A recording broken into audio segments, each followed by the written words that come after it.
Friends, எப்படி இருக்கீங்க?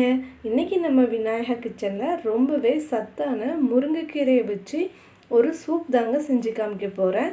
வாங்க எப்படி செய்யலான்னு பார்க்கலாம். கடாயில் 2 டீஸ்பூன் ஆயில் சேர்த்துக்கிறேன். 1/4 டீஸ்பூன் ஜீரகம், 1/4 டீஸ்பூன் சோம்பு சேர்த்துக்கிறேன். இதை லைட்டாக வதக்கிக்கலாம். 1 கப்பு முருங்கைக்கீரை சேர்த்துக்கிறேங்க.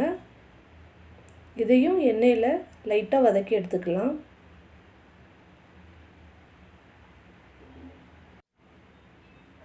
இந்த அளவுக்கு வதங்கினது போதும்.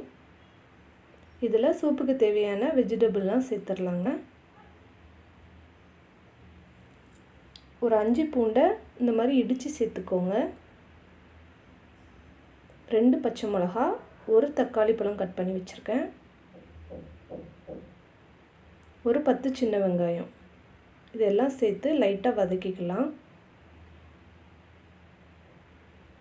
ரொம்ப வதக்கணும் தேவையில்லை. இதில் ஒரு 1/4 டீஸ்பூன் மஞ்சள்தூள் சேர்த்துக்கிறேங்க.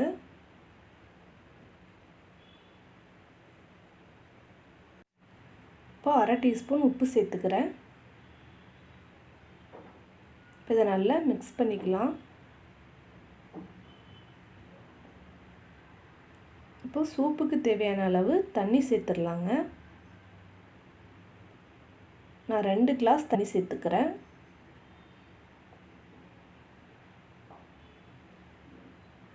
அடுப்பை மீடியம் ஃப்ளேமில் வச்சுக்கோங்க. இது நல்லா கொதிக்கணும். கொதித்ததுக்கப்புறம் அடுப்பை ஆஃப் பண்ணிடலாம். லாஸ்ட்டாக 1 ஸ்பூன் பெப்பர் சேர்த்துட்டு அடுப்பை ஆஃப் பண்ணிடலாம். அவ்வளோதாங்க, நம்மளுடைய சத்தான முருங்கைக்கீரை சூப் ரெடி ஆயிடுச்சு. இன்றைக்கி நம்ம ரெடி பண்ண முருங்கைக்கீரை சூப் ரொம்பவே சூப்பராக ரெடி ஆயிடுச்சிங்க. கண்டிப்பாக நீங்களும் உங்கள் வீட்டில் செஞ்சு பாருங்கள். நீங்கள் செஞ்சு பார்த்துட்டு உங்கள் கமெண்ட்டை மறக்காமல் எங்களுக்கு அனுப்புங்க. இந்த வீடியோ பிடிச்சிருந்துச்சுன்னா இந்த வீடியோவுக்கு ஒரு லைக் கொடுங்க. Thank you friends.